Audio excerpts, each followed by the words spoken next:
그대로 행할 것이라, 이런 제목으로 하나님의 말씀을 전하겠습니다.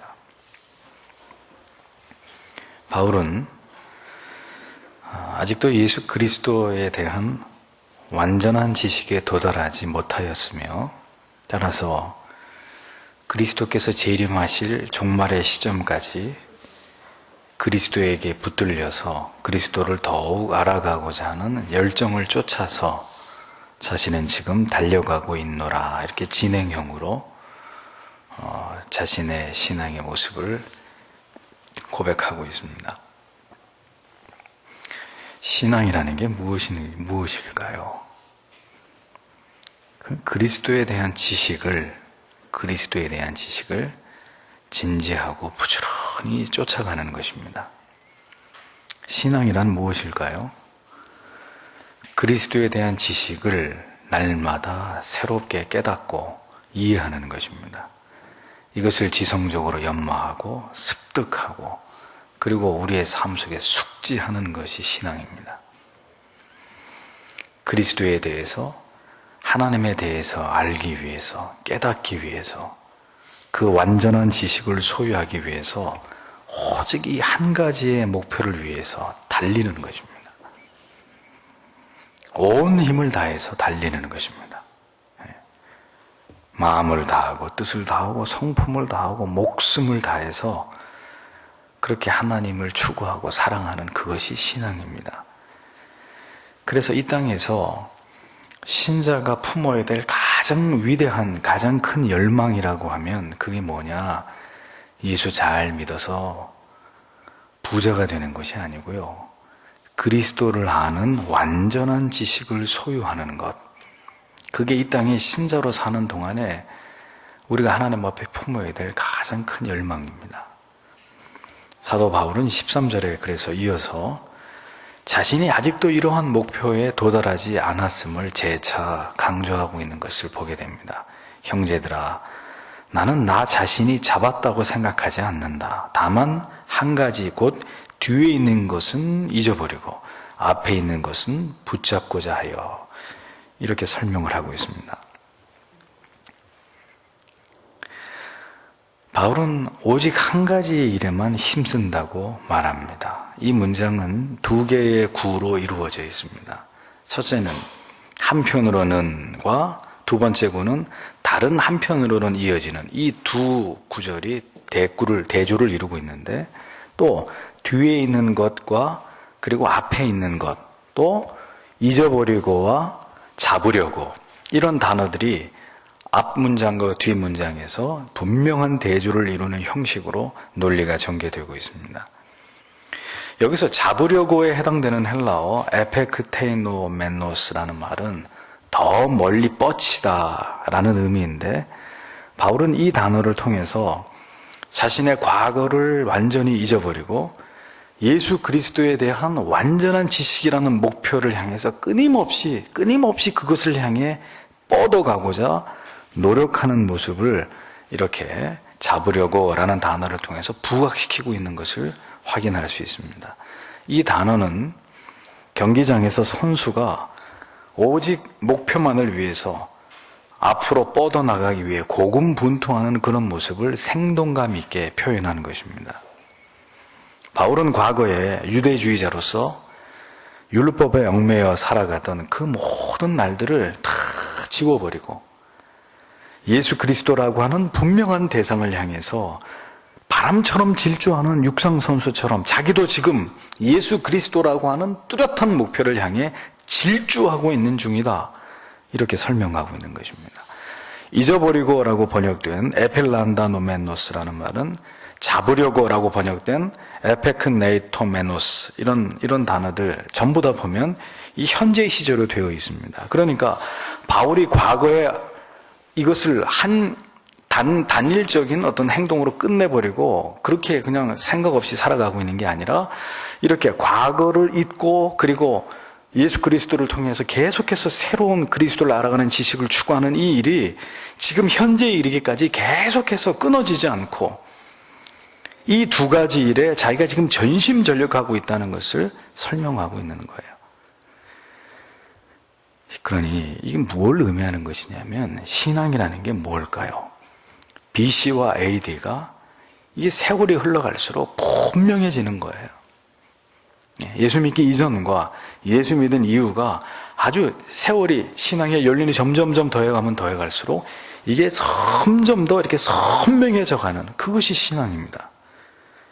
성경 속에서 더 진리를 깨달아가면서 하나님에 관해서 예수 그리스도의 십자가의 은혜와 그 사랑에 대해서 내 영혼이 깊어지면 깊어질수록 더 내 옛사람이 해체되는 속도는 빨라지고 반대로 내 안에 그리스도의 성품을 닮아가려고 하는 속도는 역시 또 더 가속화되고 그것이 신앙 안에서 벌어지는 성화의 모습이라는 거죠.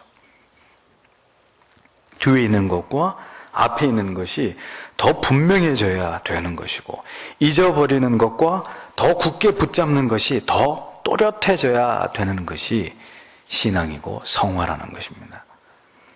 그리고 이것이 매일매일 삶 속에서 모든 사건, 상황 속에서 계속 반복되고 이어져야 되는 것이라는 것을 성경이 우리에게 가르쳐주고 있는 것입니다. 어느 한순간 어떤 한 가지의 사건에만 국한되는 것이 아니라 이것이 우리의 모든 삶에 대입이 돼서 그리고 적용이 되어서 계속해서 잊어버려야만 되는 일과 새로운 것을 붙잡아야 되는 일, 이 두 가지 일을 평생의 우리의 신앙의 삶 속에서 이 두 가지의 우리가 감당해야 될 이 거룩한 사명을 계속해서 반복해서 이루어 가야 된다는 것을 의미하는 것입니다. 그래서 그리스도 밖에 있었을 때 그 옛사람의 성품들은 점점 죽어가고 그리스도 안에서 거듭난 새 사람의 성품은 우리 안에서 더 확대되어 가는 이런 일들이 이미 신앙 안에 들어온 자들의 성도들의 영혼 속에서 그들의 신앙과 삶 속에서 계속 증강되어 가야 된다는 거죠.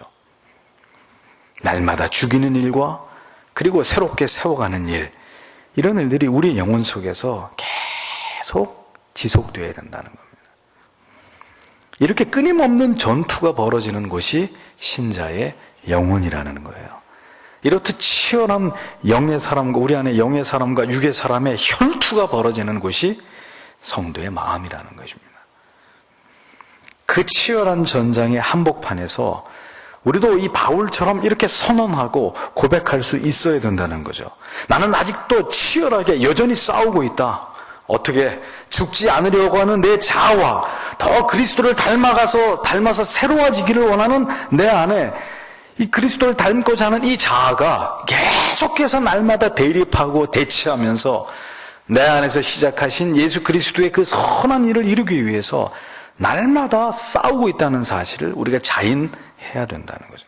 그것이 거듭난 하나님의 자녀들의 영혼의 한복판에서 일어나고 있는 우리가 죽는 그 순간까지 날마다 계속 되어야 되는 거룩한 싸움이라는 것입니다. 그래서 바울은 더 구체적으로 이것을 묘사하기를 14절에 하나님께서 그리스도 예수님 안에서 위로부터 부르신 부르심의 상을 위하여 표대를 향하여 달려간다 이렇게 고백을 하고 있습니다. 쫓아간다 이렇게 했는데 여기서 쫓아가노라 디오코라는 말은 경주를 묘사하는 단어입니다. 자 보세요. 달리는 경주자 고대의 육상 경기에는 지금은 피니시 라인이 있지만 기둥을 하나 박아놨어요. 그래서 주자들이 스타트 라인에 서서 출발을 할 때 뭘 뚫어져라 쳐다보고 달리냐면 저 결승점에 이렇게 우뚝 서 있는 기둥을 보고 뛰었단 말이에요. 그걸 얘기를 하는 거예요. 표대. 결승선에 우뚝 서 있는 그 기둥을 목표와 목적으로 하고 오직 머릿속에 시선으로도 거기에 그 기둥을 딱 고정해 놓고 그냥 뛰는 거예요. 단숨에 그 기둥을 향해서 질주하는 것이죠. 뭘 말하는 거겠습니까? 뚜렷한 목표가 있어야 된다는 거죠. 신자에게도 분명한 목적, 내가 지금 바라보고 있는 궁극의 어떤 목표가 있어야 된다는 것입니다. 오늘 문 집사님이 기도하신 대로. 그것이 뭐냐? 표대라고 얘기하는 거예요. 스코포스라는 말인데 이 지켜보다라는 의미의 동사 스코페오에서 이 파생된 명사입니다. 그래서 어떤 뜻이냐? 목표물 그런 뜻입니다. 달리는 육상 경주자에게 목표물은 결승 지점에 서 있는 기둥이겠죠. 피니시 라인이란 말입니다. 42.19km를 달리는 마라토너가 출발하는 그 순간부터 뭘 생각하면서 뛰겠어요? 피니시 라인에 올인하는 그걸 생각하면서 2시간 넘는 시간 동안 뛰는 거죠. 그렇듯 경주가 그 마지막 지점의 결승선을 바라보면서 달리듯이 바울은 하나님 앞에서 장차 상을 받기 위해서 어떤 목표물을 향해서 전력 질주를 하듯이 달려간다, 이렇게 묘사를 지금 하고 있는 것입니다. 그러니 성도의 삶에는 부동에 어떤 것으로도 타협하지 않고 양보하지 않고 어떤 것으로도 흔들리지 않는 어떤 분명한 목표가 있어야 된다는 거예요. 예수 믿는 게 그냥 바람 불면 부는 대로 물결 치면 치는 대로 뭐 오늘 내일 뭐 쾌싸라 써라 이렇게 믿는 게 아니라 어떤 목표물을 향해서 전력 질주하듯이 목표를 정해놓고 뛰는 그런 어떤 모양이고 내용이어야 된다는 것입니다. 성도의 삶의 신앙에는 부동의 목표가 있어야 된다. 그래야 흔들리지 않을 수 있는 것이죠. 그래야 올곧음을 지킬 수 있는 것입니다. 그것을 끝까지 바라보고 뛰어야, 목표물을 고정하고 뛰어야 최고의 어떤 실력을 발휘하지, 그 기둥에서 눈을 돌려가지고 옆 사람을 쳐다본다든지 뒤를 쳐다본다든지 다른 걸 하늘에 날아가는 새를 쳐다본다. 그 시간만큼 그 사람의 기록은, 그 사람의 그 달리는 속도는 더 느려지겠죠. 그러니까 아무것도 옆에 있는 거 바라보지 말고 그것만 바라보고 뛰듯이, 그렇게 우리가 예수 그리스도라고 하는 뚜렷한 표대를, 목표물을 바라보고 뛰어야 된다는 거예요. 구체적으로 바울은 그것이 바로 그리스도를 아는 것이다, 그리스도를 닮는 것이다, 그리스도를 추구하는 것이다, 철저하게 이 그리스도 중심적인 신학을 바울이 이 얘기를 하고 있는 것입니다. 모든 것이 그리스도와 연결되어서 그것이 분명한 내 인생의 목표가 되어야 된다고 바울은 자기의 이야기를 하면서 빌립보 성도들에게 그것을 설명하고 있는 거예요. 목표가 없으니까 세월을 소진하게 됩니다. 방황하게 됩니다. 이걸까 저걸까 왔다 갔다 하게 됩니다. 좌절하게 됩니다. 자신을 제어하지 못하게 됩니다. 목표가 없으니까. 예수를 믿어도 그리스도를 닮는 것이 목표와 목적이지 않은 오늘날에도 교회 안에 있는 수많은 성도들을 봅니다. 그들의 목표는 오직 자신을 드러냄입니다. 자신을 알아주기를 바라는 것이고 자신의 생각과 고집과 주장을 관철하는 것일 뿐인 이런 사람들이 심지어 교회 안에 예수를 믿는다고 하는 사람들 중에서도 얼마나 많이 있습니까? 예수를 믿는 목표라는 것이 고작 현세에서의 기복과 번영과 자기의 안전에 대한 보장 때문인 이런 어처구니 없는 이런 것들이 신앙의 동기인 경우가 얼마나 많이 있냐고요. 여러분도 한때 그런 생각으로 예수님을 따라갔을지 모르지 않습니까? 이러한 그릇된 표대와 목표와 목적들 때문에 사실은 이러한 표현들이 가당치도 않지만 교회를 다녀도 전혀 하나님의 나라에 유익이 되거나 하나님의 영광에 기여하지 못하고 오히려 교회의 짐이 되는 이런 일들이 벌어지는 것입니다. 모든 갈등의 축에 서게 되는 이런 일들이 일어나게 되는 것이죠. 믿어도 전혀 예수의 향기도 없고 거룩하지도 않고 순결하지도 않고 병적인 미성숙의 상태가 장시간 동안 지속되는 이런 일들이 일어날 수밖에 없는 것입니다. 모두 분명한 예수 안에서의 목표가 없기 때문입니다. 예수가 내 인생의 궁극의 목적이, 목표물이 되지 않고 있기 때문입니다. 위에서 부르신 부름의 상을 위하여 바울은 달린다고 했습니다. 그 부르신 부름의 상이라는 게 뭡니까? 바로 그 앞에서 설명하고 있는 그리스도 예수 안에서 바로 위에 있는 어절과 관련이 됩니다. 즉 바울이 기대하는 상은 그리스도 예수 안에서 발견되는 것으로 자신의 이 모든 신앙의 수고와 노력들이 모두 예수 안에서 인정되고 예수 안에서 참된 신앙으로 인정되는 것, 확인받는 것, 나아가서 그리스도가 바로 자신이 기대하는 궁극의 상, 예수 그리스도 그 자체가 내가 그토록 기대했던 궁극의 상이라고 바울은 밝히고 있는 것을 볼 수 있습니다. 바울은 다메섹 도상에서 그리스도를 만난 이후로 그리고 그가 하나님 앞에 순교하는 그 순간까지 그리스도와의 완전한 연합을 위해서 달려가고 있었던 거예요. 그것이 이 땅에서 그가 정한 인생의 목표였다는 것입니다. 그게 뭐라고요? 예수 그리스도, 그를 아는 지식. 오늘 우리의 인생의 목표가 뭘까요? 우리가 가장 중요하게 생각하고 살아가는 게 뭡니까? 그리스도 닮는 것입니까? 그리스도를 아는 것입니까? 그리스도를 추구하는 것이 과연 오늘 우리의 삶의 궁극의 목표라고 우리가 말할 수 있을까요? 그리스도를 추구함으로 그리스도와 내가 신비한 연합을 이루는 이 기가 막힌 영적인 친밀함, 그분을 간절히 닮기를 원하는 그 마음의 끝에서 하나님이 내 안에 거하시고 내가 하나님 안에 거하면서 하나님께서 그렇게 가장 사랑하시는 자녀들에게 보이시는 최고의 그에게 내리는 특권, 바로 하나님과의 친밀함, 하나님과의 동행, 이런 것들이 오늘 우리가 추구하고 있는 궁극의 기쁨이라고 우리가 과연 말할 수 있느냐 하는 것입니다. 과연 바울이 인생의 목표물이라고 정한 그 예수 그리스도, 그를 완전히 아는 지식, 그와의 신비한 연합, 그 안에서 누리는 기가 막힌 영적인 기쁨과 환희, 이런 것들이 우리의 궁극의 목표가 되고 있느냐 하는 거죠.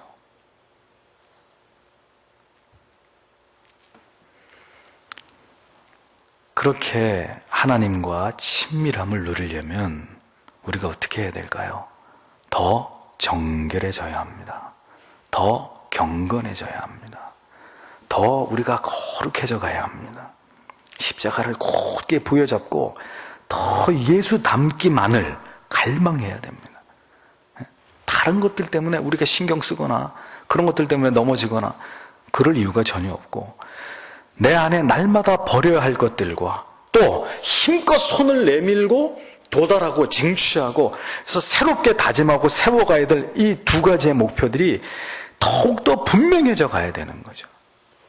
어느 한쪽만 치우쳐져 있으면 버리는 것만 열심히 버리고 손을 뻗어서 지우려고 하는 것은 노력하지 않아서도 안 되고, 또 버리지는 않으면서 손을 뻗어서 추구하려고만 하는, 이렇게 불균형이 이루어져서는 안 되고, 이 두 가지 모두를 통해서 더 예수 그리스도께로 나아가야 된다는 거죠. 무엇을 해도 예수 때문에, 어떤 일 가운데서도 하나님의 영광을 생각하면서 그렇게 온통 갈망하는 것이 예수 그리스도 뿐이어야 된다는 겁니다.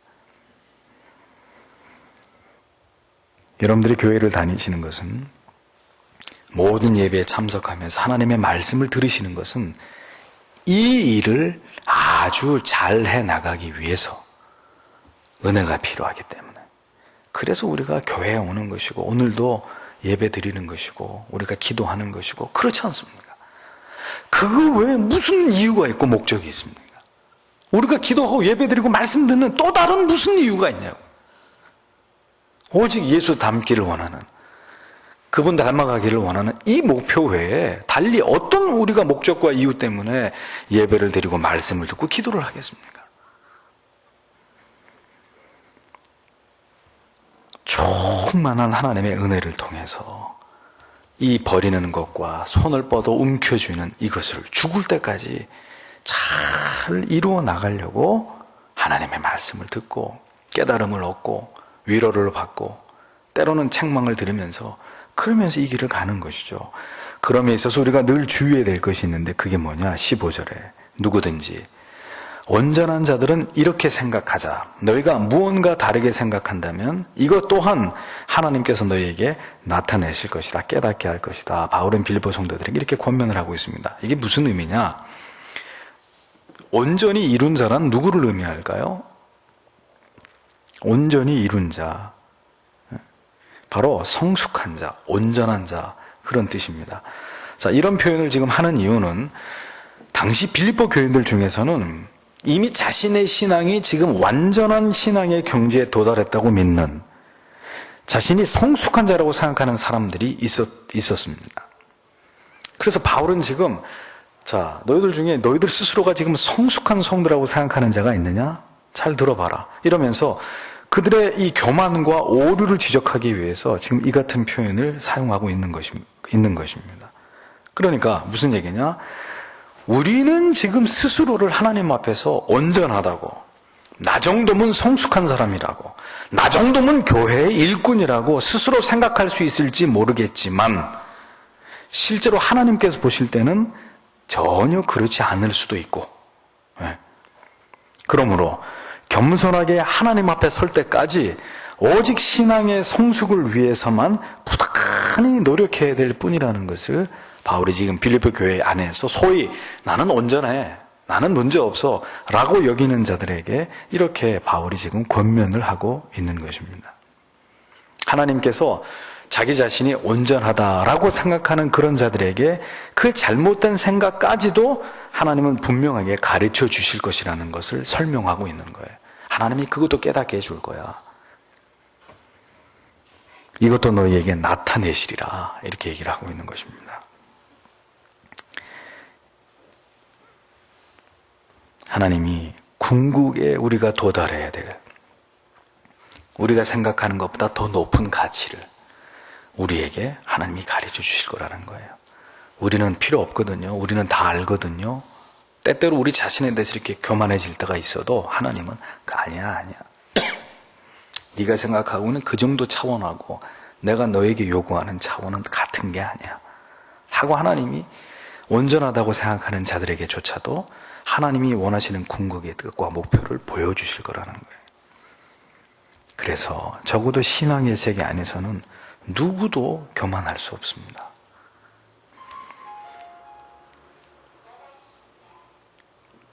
아무리 내가 잘 믿는다고 해도 하나님이 보실 때는 다 죄인이에요. 다 죄인입니다. 우리가 천사 같은 말을 하고 행실을 한다고 해서 이 정도면 하나님께 인정을 받을 수 있을 것이다, 이렇게 생각하면 착각입니다. 우리는 우리의 노력과 선행 때문이 아니라 오직 예수 그리스도의 은혜로만이 구원을 얻을 수 있는 죄인일 따름이잖아요. 그런데 우리가 도대체 뭘 자랑할 수 있겠습니까? 우리는 나는 온전한 자야. 말도 아닌 소리죠. 그러면 여러분들이 이런 말씀 하실 거예요. 아이고 목사님, 우리가 도대체 뭐를 자랑했다고 그런 얘기를 하십니까? 예, 자랑하신 것은 없죠. 그러나 내가 내 입으로 자랑한 것이 없으면 교만한 게 아닐까요? 그보다 더한 교만이 뭔지 아십니까? 내가 내 입으로 나는 완전한 사람이야, 나는 성숙한 사람이야, 나는 우리 교회에서 이 정도 신앙이면 내가 볼 때 나는 으뜸이야, 내가 그런 말을 하지 않았다 할지라도 그런 말을 안 하면 우리가 교만하지 않은 거냐? 아닙니다. 우리가 다른 지체 판단하고 그 사람 규정하고 미워하면 혹은 외면하거나 무관심하면 그거는 또 다른 이름의 교만보다 더한 교만입니다. 그것은 스스로를 높이려는 내 자신, 스스로가 성숙한 사람이라고 생각하는 것보다 더 큰 교만이 됩니다. 내가 내 입으로 나 교만하다고 얘기 안 해도 누군가를 내가 평가절하하고 그 사람을 판단하는 순간 나도 모르게 판단자의 자리에 올라가면서 내가 교만한 자가 돼버리는 거예요. 언제나 우리가 도달해야 될 신앙의 위치는 어제보다 더 높은 오늘이고 오늘보다 더 높은 내일이 되어야 합니다. 주 앞에 서는 그날까지 우리는 하나님 앞에서 머리를 조아리면서 아버지, 나는 아무것도 모릅니다. 나는 어린아이와 같습니다. 나는 아무것도 모르는 무지한 백성입니다. 부디 주의 진리로 나를 가르쳐 주십시오 하면서 자기의 영혼만 챙기면 되는 거예요. 내 영혼만 하나님 앞에 바로 세우는 일에 최선을 다하기만 하면 되는 거예요. 다른 사람에 대해서 이래라 저래라 할 시간에 나는 아직도 멀었는데 나는 도대체 내가 누구를 판단한단 말이냐, 이렇게 그런 겸손으로 우리는 결코 온전한 자도 아니요 성숙한 자도 아님을 인정하면서 하나님의 깨닫게 하신만을 사모하면서 그렇게 겸손히 섬겨야 되는 거죠.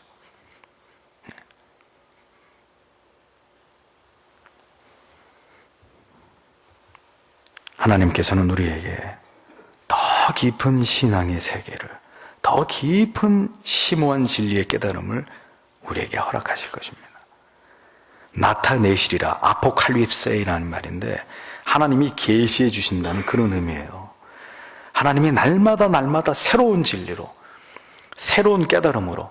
보세요, 새로운 걸 깨닫고 깨달으면 점점 어떻게 될까요? 우리가 교만해질 수가 없어요. 왜 우리가 교만해지냐면 더 이상 들을 게 없다고 생각하니까 교만해지는 거예요.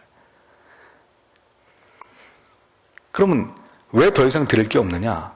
하나님을 알고 싶어하는 마음이 없는데요. 진리를 통해 뭔가를 더 배우고 깨닫고 더 심오한 하나님의 뜻을 깨달으려고 하는 열심이 없는데요. 날마다 새로운 것을 깨달아야 아직도 멀었구나, 아직도 멀었구나.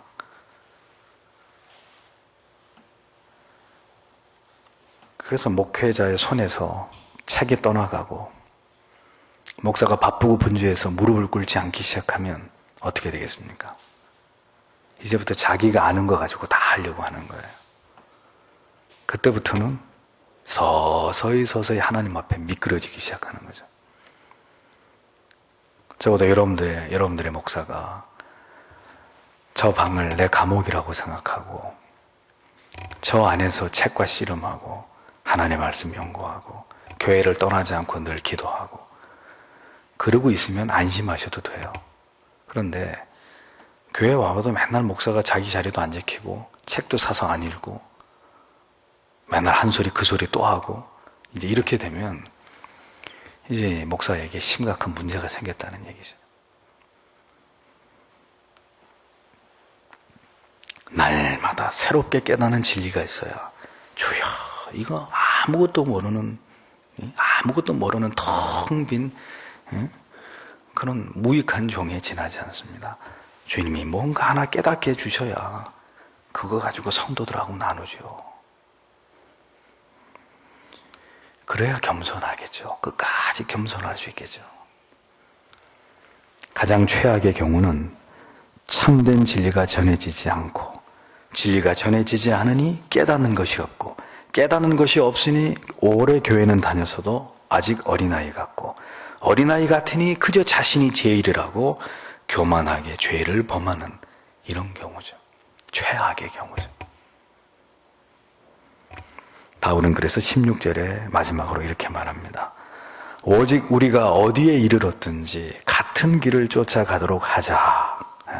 이 부분에서 명쾌하게 결론을 짓습니다. 구원의 은총을 받은 자들이 서로 화합을 이루는 가운데서, 즉 성숙한 자라고 생각하는 자든 성숙하지 않다고 생각하는 자든 객관적으로 보았을 때 성숙한 성도든 성숙하지 않은 성도든 간에 모두 함께 진리에 유유히 흐르는 그 강물을 타고 한 가지 표대를 향해서 함께 흘러가자는 겁니다. 잘났니 못났니 따지지 말고 나는 온전한 자다, 너는 온전하지 않는 자구나, 그럴 필요 없이 유유히 진리의 강물을 타고 흘러가자는 거예요. 누구를 향해서? 예수 그리스도를 향해서, 그분만을 향해서, 그분을 닮고 그분을 알아가는 일을 위해서만 흘러가자는 거예요. 다른 얘기하지 말고 진리가 가리키는 올바른 방향을 향해서 그리스도만을 바라보고 나아가자는 것입니다. 우리는 모두 다 죄인이기 때문에, 부패하고 썩은 냄새를 풍기는 죄인이기 때문에 그게 뭐가 그렇게 어렵고 힘든 일입니까?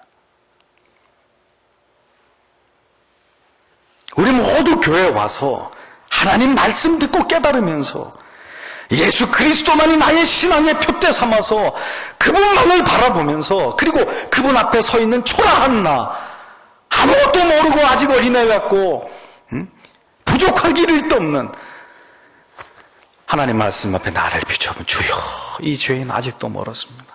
아직도 멀었습니다. 그렇게 살다가 주님 앞에 가면 되는 것을,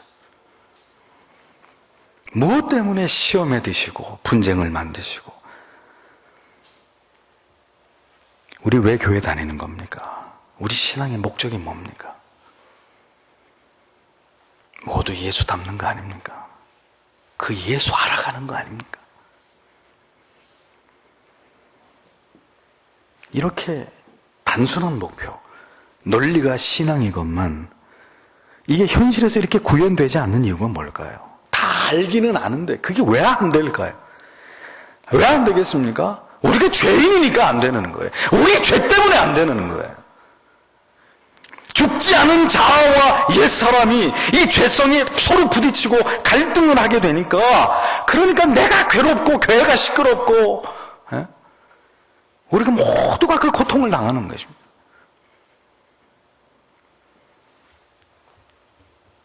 우리 각 사람의 신앙의 자리가 어디든지 그게 중요한 게 아니에요. 나는 예수를 50년 믿었어. 나는 예수 믿은 지 한 달밖에 안 돼. 지금 그런 게 중요한 게, 나는 성숙한 사람이야. 나는 아직 아무것도 몰라. 지금 이게 중요한 게 아니라 바울이 하는 얘기가, 어떻게 모든 사람의 믿음이 다 좋을 수 있어요? 어떻게 성도들이 다 똑같을 수 있습니까? 죄를 행하는 것이 아니라면 조금씩 우리가 서로 다르다는 거 용납해주고 큰 틀에서 진리를 행하면서 그리스도를 닮아가고자 하는 공동의 목표 삼아서 함께 한 무리를 이루어가면서 그렇게 앞을 향해 계속해서 나아가는 것이 주님이 기뻐하시는 신앙의 모습이라는 거예요. 믿음이 좀 자랐다고 해서, 내가 이 교회에 오래 다녔다고 해서 결코 다른 진리에 혹은 마귀의 유혹에 흔들리시면 안 됩니다. 믿음 위에서 온전히 하나가 되어서 예수 그리스도를 알고자 하는 공동의 목표를 가지고 좌로나 우로나 치우치지 마시고 그 온전한 지식을 추구하면서 그냥 오늘도 내일도 그 십자가를 바라보면서 가는 거예요. 그게 하나님이 기뻐하시는 교회입니다. 하나님이 기뻐하시는 성도들의 모습입니다. 마귀는 그 꼴을 못 보거든요. 그 꼴을 못 보니까 우리를 자꾸 우리 안에 기둥만 바라보고 가면 될 것을 우리 눈에 자꾸 헛개비들을 보여주는 거예요. 또 우리의 마음과 생각과 정신을 혼란하게 만들고 내 비위장이 상하는 것들을 보게 만들고 이런저런 일들로 우리의 마음을 헤집어 놓는, 그게 마귀가 하는 짓인 거죠. 마귀가. 저것만 바라보고 가야 되는데 마귀는 그 꼴을 못 보는 거예요. 그러니까 성도들의 마음을 다 찢어놓고 4분 5일 되게 만들고 이분 생각 다르고 저분 생각 다르고 다 이렇게 다르게 만들어서 결국 마귀가 원하는 교회의 파괴를 달성해 가는 것입니다.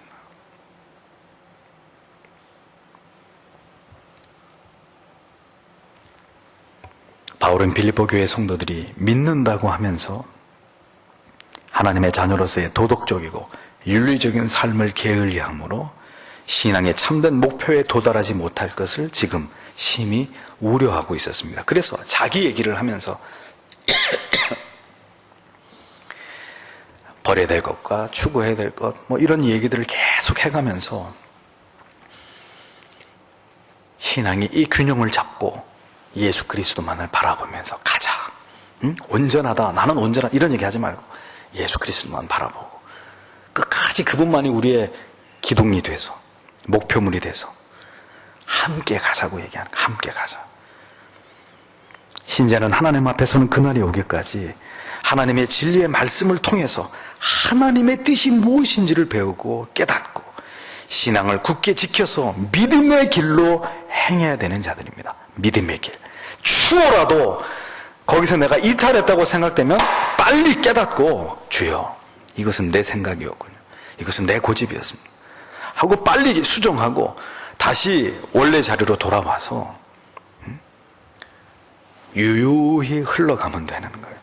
진리가 흘러가는 그 방향을 따라서.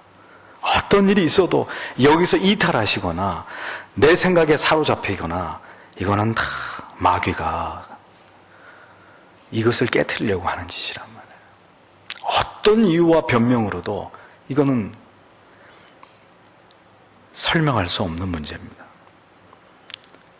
오직 진리의 가르침에 따라서 그대로 행하는 그런 거룩한 무리들이 되셔야 합니다. 바울이 그것을 목표로 삼아서 전심으로 그의 모든 생애에서 예수 그리스도만을 바라보고 그를 아는 지식을 추구하면서 그가 평생에 그리스도에게로 달려갔던 것처럼 오늘도 우리가 이 말씀을 통해서 바울이 강조하고 있는 그것 붙들고 다시 우리의 마음을 추스리세요. 추스리세요. 마귀가 틈타지 못하도록 더 견고하게 방어막을 쌓으시고 이 진리 붙들고 우리 모두 평생 주님 목표 삼아 한평생 섬겨서 영원한 저 천국에서 모두 다시 재회하는 기쁨을 누리게 되는 하나님의 사람들이 다 되시기를 주님의 이름으로 축복합니다. 기도하겠습니다.